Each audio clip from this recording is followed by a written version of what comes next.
دوستو لیاقت علی خان اتنا صاحب ثروت تھے جس کا نام خان سے شروع ہو کر خان پر ختم ہوتا تھا، اور یہی نہیں اس کے نام کے ساتھ نواب زادہ لکھا جاتا تھا کہ وہ تھے بھی نواب زادہ اور نواب رستم علی خان کا چہیتا فرزند۔ لیکن پھر اس کے دل و دماغ میں ایک ایسا سودا سمایا جس کے لیے اس نے اپنا سب کچھ ترجیح دیا۔ ہاں، اپنے خواب کی تعبیر کے لیے وہ نواب زادہ اس مقام پر بھی پہنچا جہاں وہ اپنی ذات کی نفی کر چکا تھا۔ کراچی میں حمید برادرزی ان کا درزی تھا۔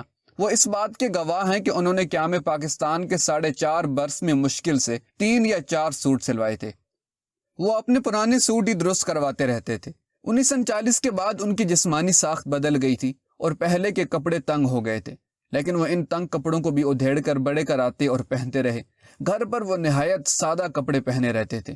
ان کے درزی کی بقول میں نے ایک مرتبہ ان کو ایک قمیض پہنے دیکھا جس کی آستین میں کئی پیوند لگے تھے۔ دراصل آستین کا کپڑا نکال کر اس کا کالر بنایا گیا تھا۔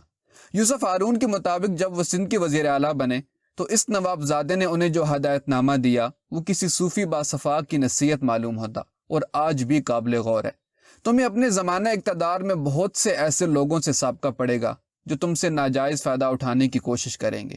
اس موقع پر تم انصاف کو کبھی ہاتھ سے نہ جانے دینا اور ملک کا نقصان کر کے کسی کا ذاتی فائدہ ہرگز نہ کرنا۔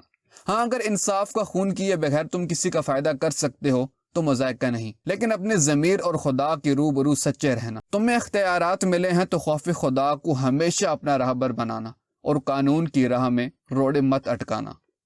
دوستو، اگر آپ کو ہماری یہ انفارمیٹیو ویڈیو پسند آئی تو پلیز اس ویڈیو کو لائک اور ہمارے چینل کو سبسکرائب کر دیں۔ جزاک اللہ۔